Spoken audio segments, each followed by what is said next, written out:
Hello students, Sunita Sinha के इस channel में आप सभी का स्वागत है। अगर मेरे चैनल में पहली बार आए हो तो चैनल को सब्सक्राइब कर लो, साथ में बेल आइकन भी दबा दो ताकि मेरा वीडियो अपलोड होते तुमको तुरंत मिल जाए। स्टूडेंट्स, ये वीडियो मैं काफ़ी दिनों के बाद बना रही हूँ, कारण मुझको बार बार आउट ऑफ स्टेशन जाना पड़ जा रहा था। कभी किसी का गृह प्रवेश है, कभी बच्चे का फंक्शन है, तो घर परिवार है, जाना ही पड़ता है। इसलिए ये वीडियो बनाने में थोड़ा विलम्ब हो गया, इसके लिए सॉरी।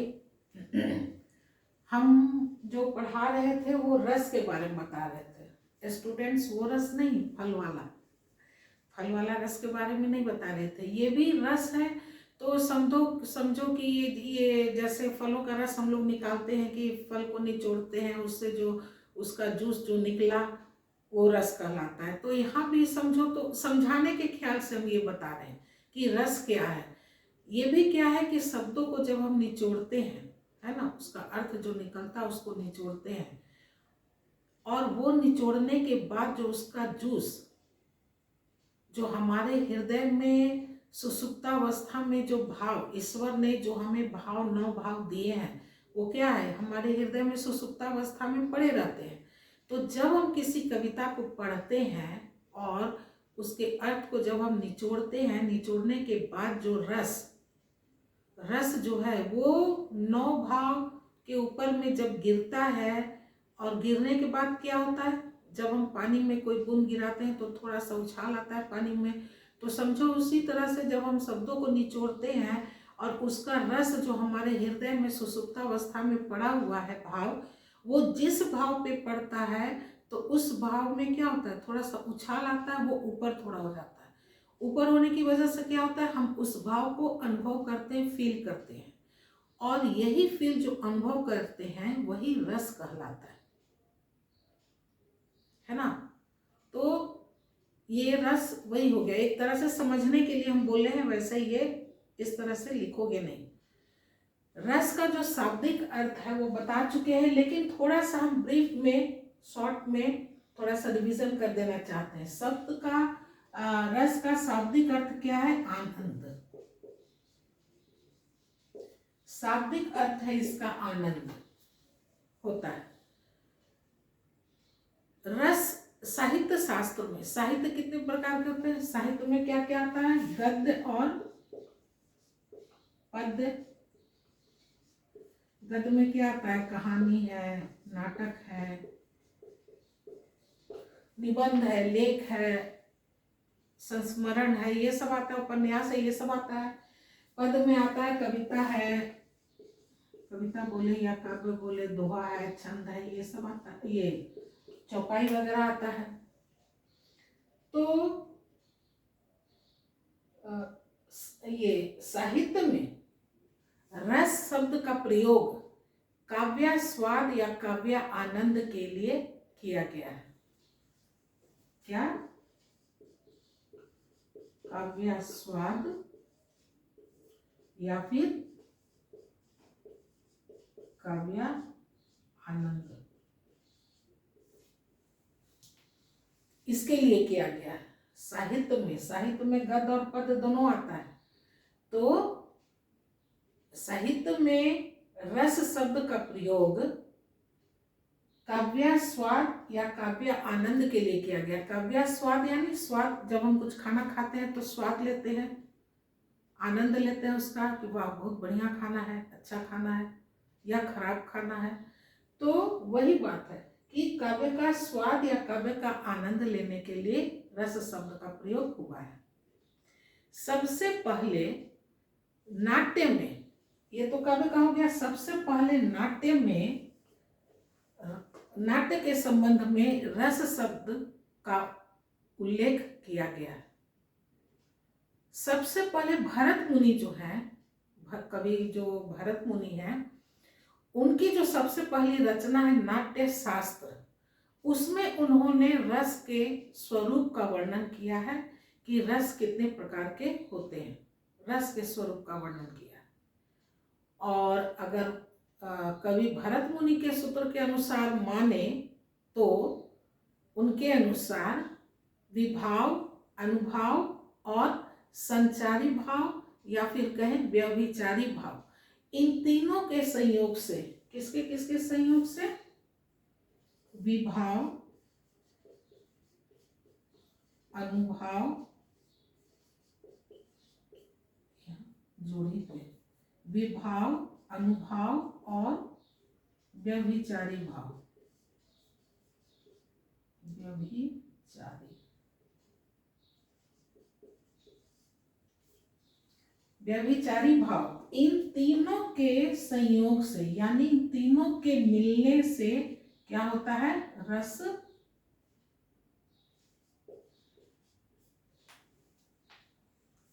रस की उत्पत्ति होती है। यानी रस जो हम लोग अनुभव करते हैं, है ना, चाहे रति का अनुभव करे या घृणा का अनुभव करे या उत्साह का करे, या घृणा बोल दी है तो, या फिर वीर रस में क्या होगा, उत्साह हो जाएगा, या फिर भयानक रस में भय उत्पन्न होगा।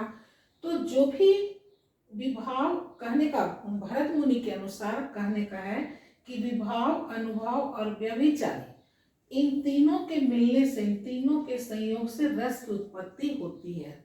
यानी ये तीनों जब आपस में मिलता है तब रस की उत्पत्ति होती है, और इसी रस को हम अनुभव करते हैं, है ना। जिस अस्थाई भाव पे ये पड़ता है तब हम उस रस को अनुभव करते हैं, और तब हम कहते हैं ये किस प्रकार का रस है, श्रृंगार रस है कि वीर रस है, या विभत्स रस है, या ये क्या कहें, शांत रस है।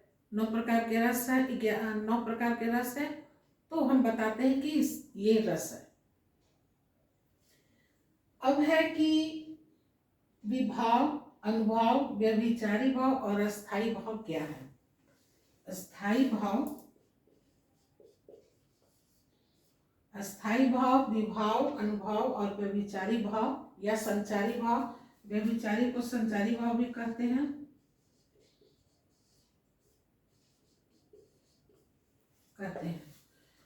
तो अस्थाई भाव क्या है, अस्थाई भाव ये हर मनुष्य के, हर इंसान के दिल में, हर व्यक्ति के हृदय में ये 9 प्रकार के भाव रहता है।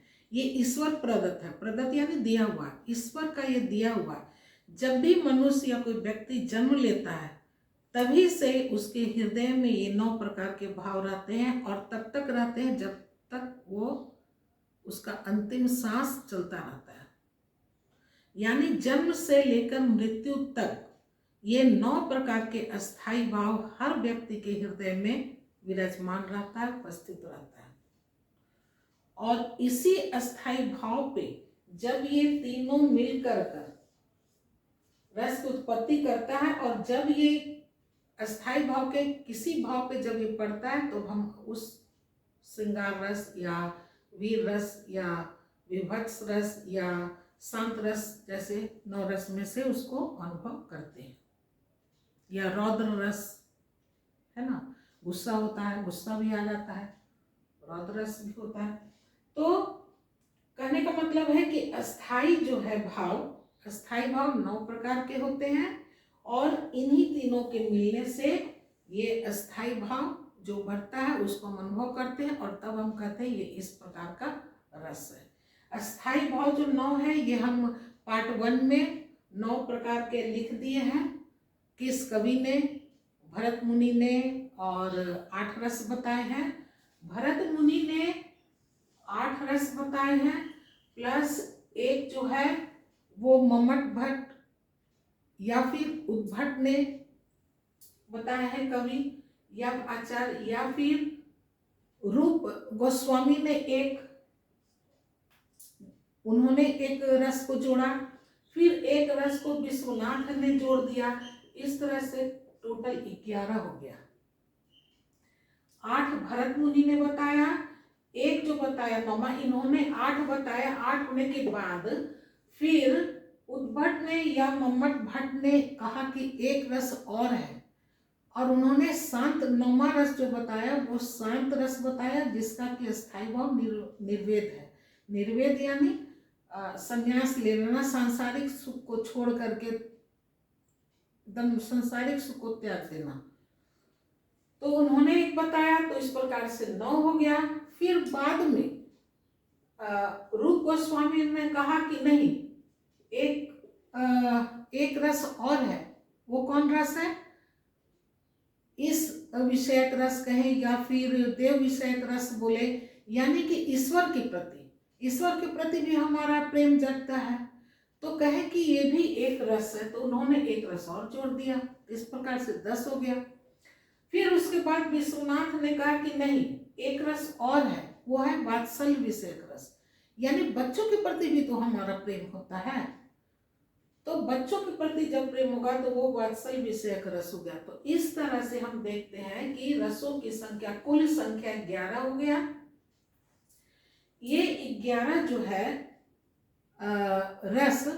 रस के 11 प्रकार जो है वो हम पार्ट 1 में बता चुके हैं। उसका 11 स्थायी भाव, जब रस 11 हो गया तो उसका स्थायी भाव भी 11 होगा, तो वो भी 11 हम स्थायी भाव लिख चुके हैं। फिर हाँ, एक बात और है कि भरत मुनि ने जो अपना, उनकी जो सबसे पहली नाट्य रचना थी, नाट्य शास्त्र, उसमें उन्होंने विभाव, अनुभव और व्यभिचारी या संचारी भाव का वर्णन किया, उल्लेख किया है, लेकिन उसमें उन्होंने कहीं अस्थाई भाव का वर्णन उल्लेख नहीं किया। और उन्होंने कहा कि भाव जो है वो कितना होता है? 49 भाव होते हैं। उन 49 भाव में 33 जो है ये हो गया संचारी भाव, 8 हो गया स्थायी भाव, और 8 उन्होंने कहा कि सात्विक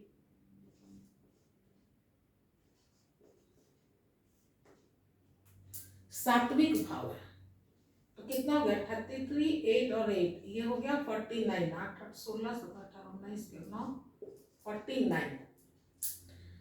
उन्होंने अपने नाट्य शास्त्र में कहीं भी अस्थाई भाव का उल्लेख नहीं किया, लेकिन उन्होंने कहा कि भाव जो है वो 49 है, जिसमें कि 33 संचारी भाव है, 8 अस्थाई भाव और 8 सात्विक भाव।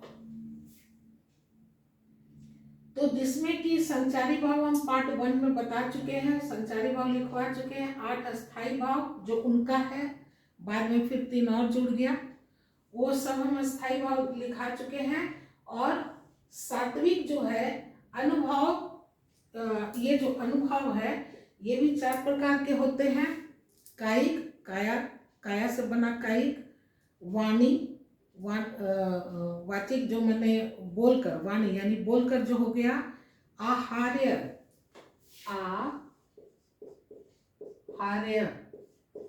आहार्य होता है जो मतलब कि वेशभूषा के अनुसार वो किसी को आनंदित करता है, तो वो हो गया आहार। और चौथा है सात्विक, ये सात्विक भाव। अनुभव जो है ये 4 प्रकार का होता है, कायिक, वाणी और आहार्य और सात्विक। तो वही बोले वो कि सात्विक जो है, सात्विक भाव वो भी 8 प्रकार के होते हैं। इसको हम पार्ट 1 में नहीं लिखा है, जो भी हम इसको इरेज कर लिख देते हैं। भरत मुनि ने जो कहा कि 33 संचारी भाव, 8 अस्थाई भाव और 8 सात्विक भाव होते हैं, वो 8 प्रकार बताए, वो 8 ये है। पहला स्तंभ, यानी कि शरीर की गति रुक जाना, एकदम स्तब्ध हो जाना, है ना। कभी कोई चीज अचानक से कुछ ऐसा देख लेते, डर से, भय से, या अचानक से कोई काम हो जाता है तो हम एकदम स्तब्ध हो जाते हैं वहाँ, तो वो उन्होंने वही कहा। दूसरा स्वेद यानी पसीना। कभी कभी होता है कि किसी कारणवश शरीर में भय, डर से भी पसीना आना हो जाता है, तो उन्होंने एक स्वेद कहा कि अत्यधिक पसीना आना। तीसरा रोमांच कब होता है? जब अत्यधिक बहुत खुशी हो जाता है, तब उसमें क्या होता है? रोंगटे खड़े हो जाते हैं, तो उन्होंने कहा रोमांच। चौथा का स्वर भंग होना, यानी आवाज का कांपना, है ना, या आवाज में परिवर्तन आ जाना। डर भर से भी क्या होता है? डर से, भय से किसी का आवाज ही नहीं निकलता है, या आवाज में उसका परिवर्तन हो जाता है, तो उन्होंने वही कहा कि स्वर भंग। पांचवा कहा है वैपथु यानी कम, शरीर का कांपना, ये भी एक भाव है, शरीर कांपने लगता है। चौथा है वैवर्णता, वर्ण यानी रंग, तो रंग पीला पड़ जाना, यानी जैसे लगेगा कि उसका सारा खून सूख गया, शरीर पीला पड़ने लगा, यानी उसके शरीर का जो रंग है उसमें परिवर्तन आ जाना।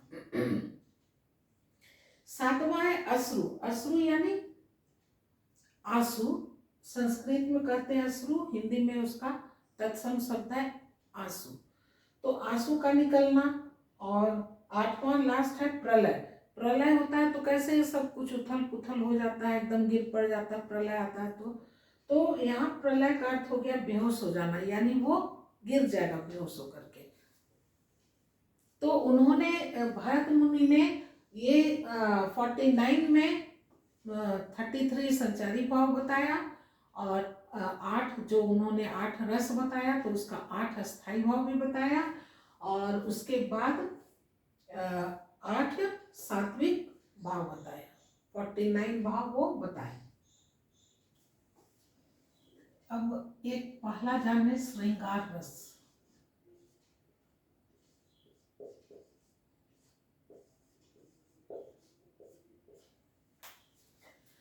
श्रृंगार रस में क्या होगा कि नायक नायिका या प्रेमी प्रेमिका के सौंदर्य का अथवा प्रेम मिलाप का या विरह का, विरह संबंधी वर्णन किया गया हो तब वो श्रृंगार रस कहलाएगा। यानी कहने का अर्थ है कि अगर किसी नायक का श्रृंगार का वर्णन हो या फिर नायिका का श्रृंगार का वर्णन हो तो वो आएगा ये सौंदर्य का वर्णन हो। अगर किसी नायक के सौंदर्य का वर्णन हो या फिर नायिका के सौंदर्य का वर्णन हो तो वो श्रृंगार रस के में आएगा। या फिर अगर प्रेमी प्रेमिका आपस में आमने सामने हो, वार्तालाप कर रहे हो, छेड़छाड़ कर रहे हो, छीना झपटी कर रहे हो, कुछ भी इस तरह का हाव भाव हो रहा हो तो वो भी श्रृंगार रस के अंदर आएगा।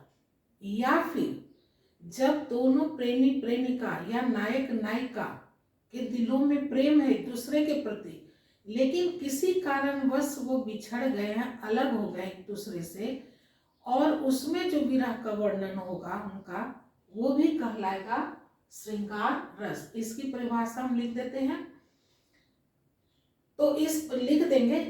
इस तरह से हम देखते हैं कि श्रृंगार रस 2 प्रकार का हो गया। एक हो गया संयोग रस,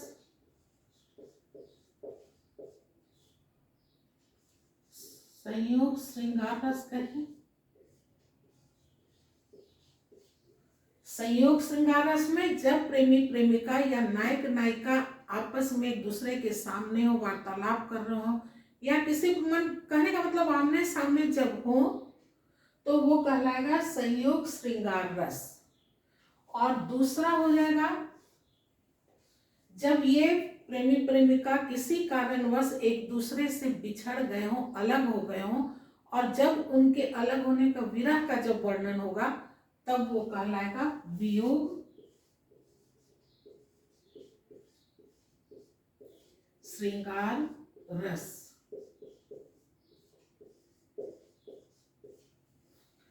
श्रृंगार रस में नायक का नायिका का सौंदर्य वर्णन हो सकता है, या फिर नायक नायिका का या प्रेमी प्रेमिका का जब आमना सामना हो, वार्तालाप हो या छेड़छाड़ हो, छीना झपटी कर रहे हो, इन सब आदि का वर्णन हो तब वो संयोग श्रृंगार रस कहलाएगा। या फिर जब प्रेमी प्रेमिका किसी कारणवश एक दूसरे से अलग हो गए हो, बिछड़ गए हो, और वो जो उनका विरह वेदना का जो वर्णन होगा तब वो कहलाएगा वियोग श्रृंगार रस।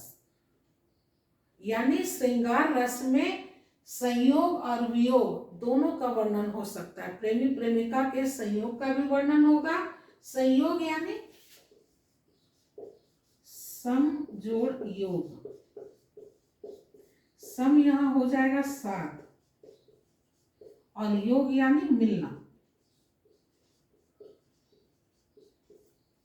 योग यानी मिलना, तो संयोग, संयोग बन गया।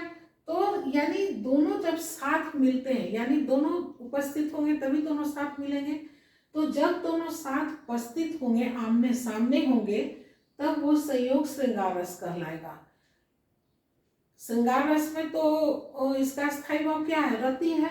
इसका श्रृंगार रस का स्थायी भाव क्या है? रति। रति यानी प्रेम, यानी इस रस में प्रेम रहेगा, प्रेम का वर्णन रहेगा। तो प्रेम का तो वर्णन रहेगा, साथ ही अगर उनके सौंदर्य का भी वर्णन हो तो भी उसमें श्रृंगार रस ही आएगा।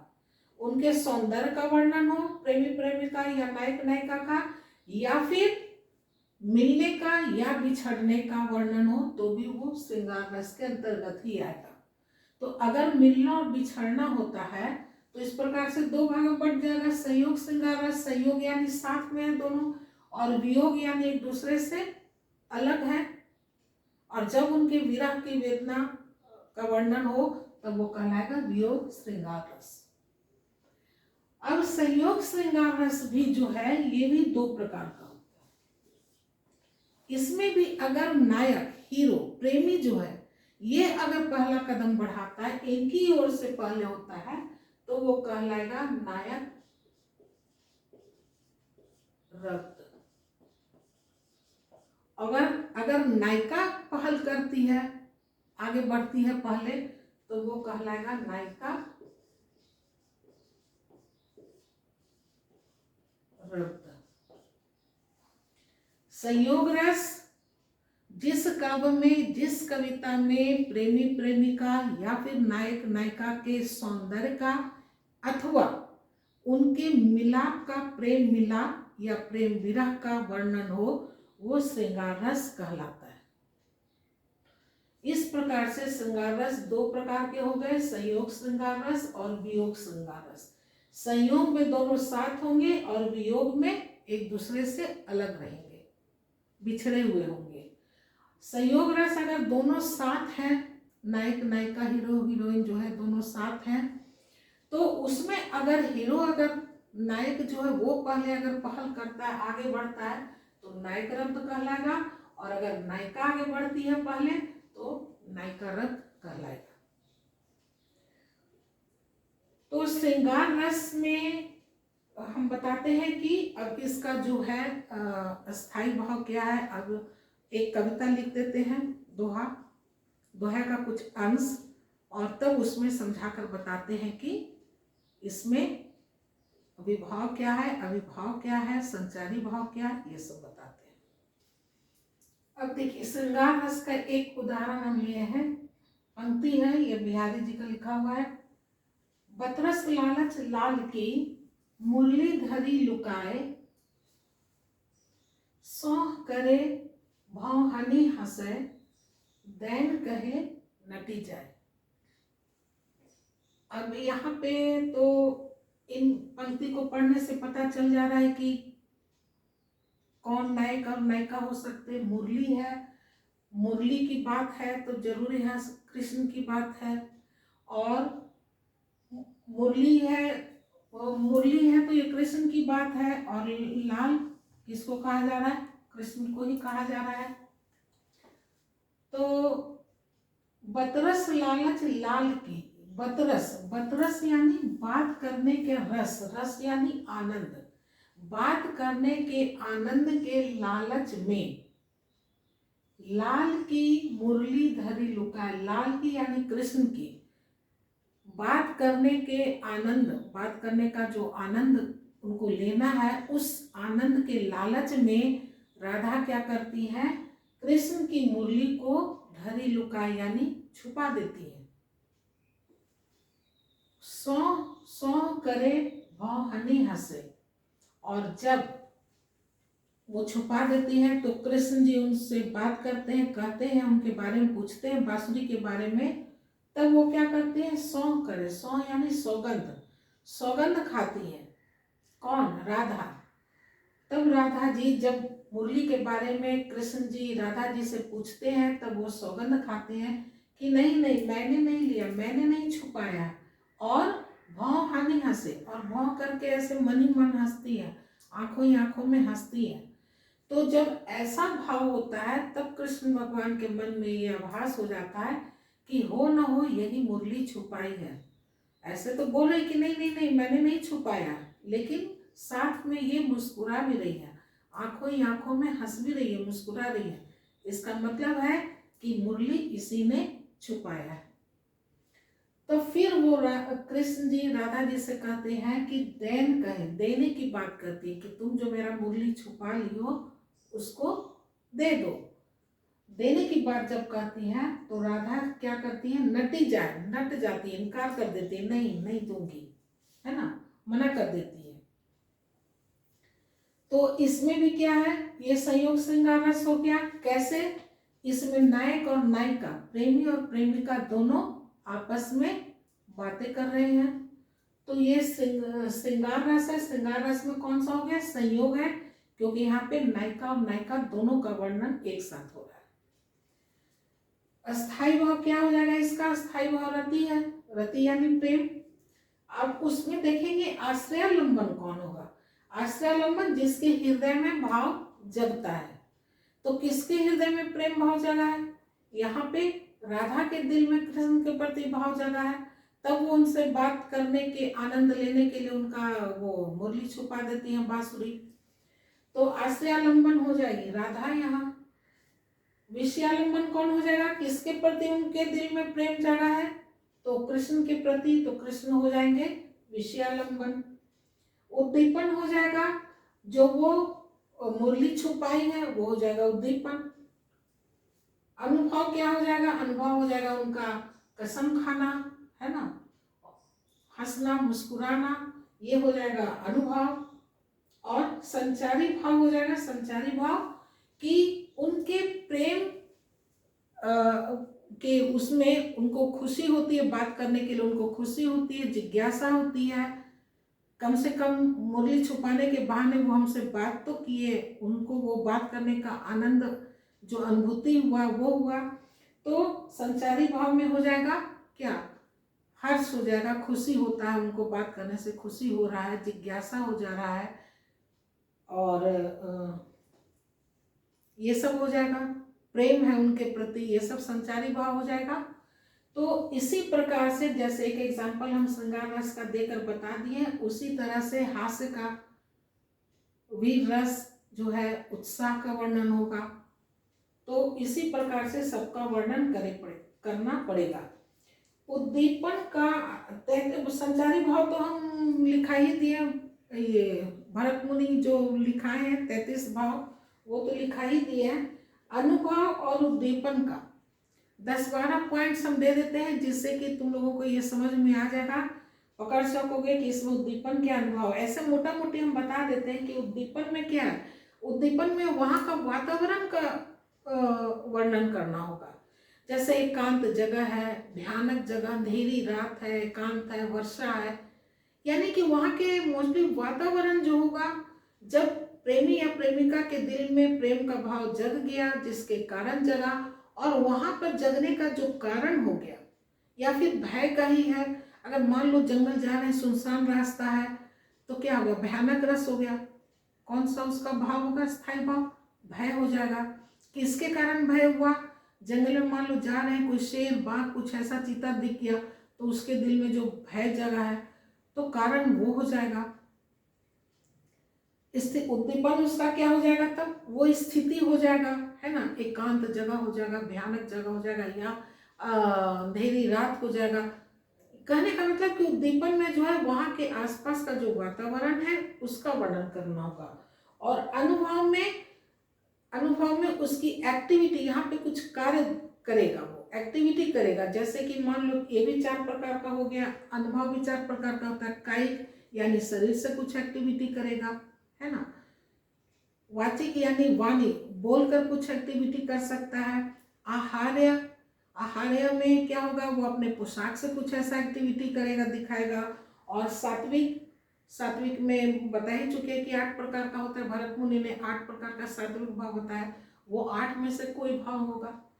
तो 8-10 पॉइंट हम कुछ लिख देते हैं, हिंट दे देते हैं, जिससे तुम लोगों को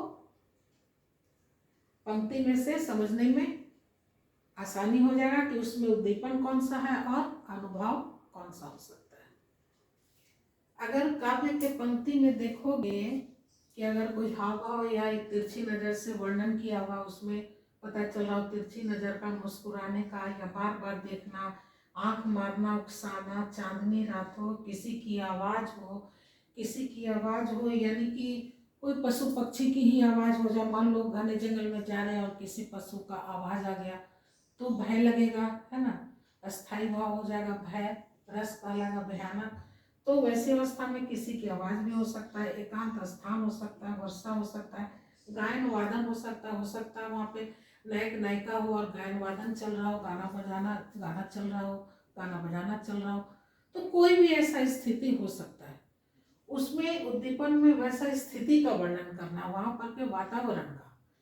अनुभव में क्या होगा, अनुभव में शारीरिक हो सकता है, वाणी बोलकर हो सकता है, शरीर से या फिर बोलकर, या फिर पोशाक से, या फिर सात्विक भाव जो 8 प्रकार के हैं, आंसू आ जाना, रोंगटे खड़े हो जाना, पसीना आना, ये सब हो सकता है।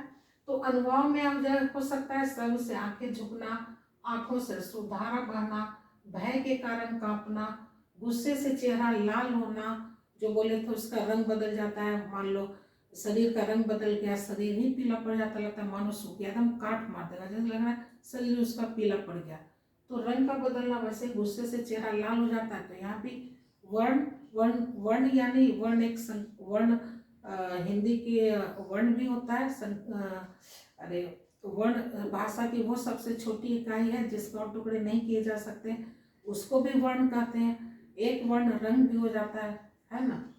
तो यहाँ वर्ण हो गया, यहाँ वर्ण का अर्थ हो जाएगा रंग से, गुस्से से चेहरा लाल हो जाना, वमन यानी उल्टी करना, जब कोई घृणा चीज वैसा होगा तो लगेगा मन उल्टी कर रहे हैं, है ना, तो वो हो सकता है उल्टी करना, मुस्कुराना, कटाक्ष करना, आलिंगन करना, चुंबन लेना, या फिर करुणा रस होगा तो उसमें चीखना, चिल्लाना, छाती पीटना, रोना, ये सब का वर्णन होगा। तो अगर ये सब का वर्णन होगा तो वो अनुभव में आ जाएगा। इन सब का वातावरण का, आसपास के वातावरण का वहाँ का वर्णन होगा तो वो उद्दीपन कहलाएगा।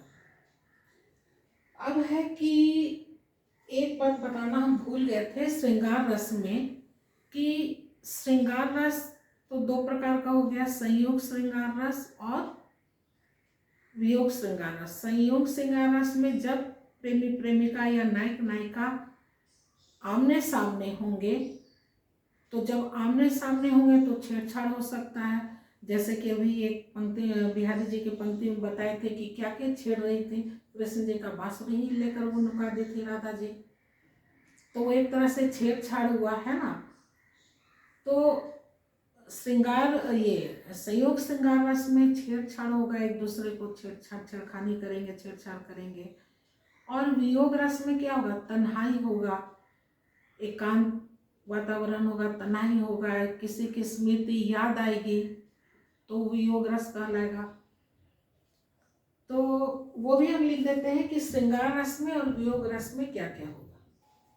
अब देखो संयोग श्रृंगार रस में क्या होगा, इसमें प्रेमी जन के आनंदमय मिलन हो सकता है, मिलन का वर्णन होगा, वार्तालाप होगा, दर्शन होगा, आलिंगन होगा, हंसी मजाक, रूठना मनाना, छीना झपटी आदि का वर्णन होगा। ये होगा संयोग श्रृंगार रस। इसका स्थायी भाव क्या होगा, रति होगा। वियोग श्रृंगार रस का भी स्थायी भाव रति ही होगा, संयोग का भी और वियोग का भी, दोनों का स्थायी भाव रति है। क्यों, कहोगे कि यहाँ तो तन्हाई है, एक दूसरे से तड़प रहे मिलने के लिए, वियोग में है तो रति कैसे हो जाएगा प्रेम। तो वो जो तन्हाई है या जो तड़प रहे मिलने के लिए, बेचैनी है दोनों के बीच जो, तो वो किस कारण से, प्रेम के चलते हैं, इसलिए इसका स्थायी भाव भी रति ही होगा, वियोग का भी रति ही होगा। जब अपने प्रेमी से बिछड़ने पर वियोग की अवस्था में नायक या नायिका के प्रेम का वर्णन हो, क्या कर रहा है, जब अपने प्रेमी से बिछड़ने, प्रेमी और प्रेमिका दोनों बिछड़ गए हैं, तो उस वियोग की अवस्था में, वैसी अवस्था में अगर नायक या नायिका किसी का भी प्रेम का वर्णन हो, जब दोनों अलग हो गए हैं और दोनों में से किसी एक का बिछड़ने का वर्णन किया गया हो तो उसे वियोग रस कहते हैं, वियोग श्रृंगार रस।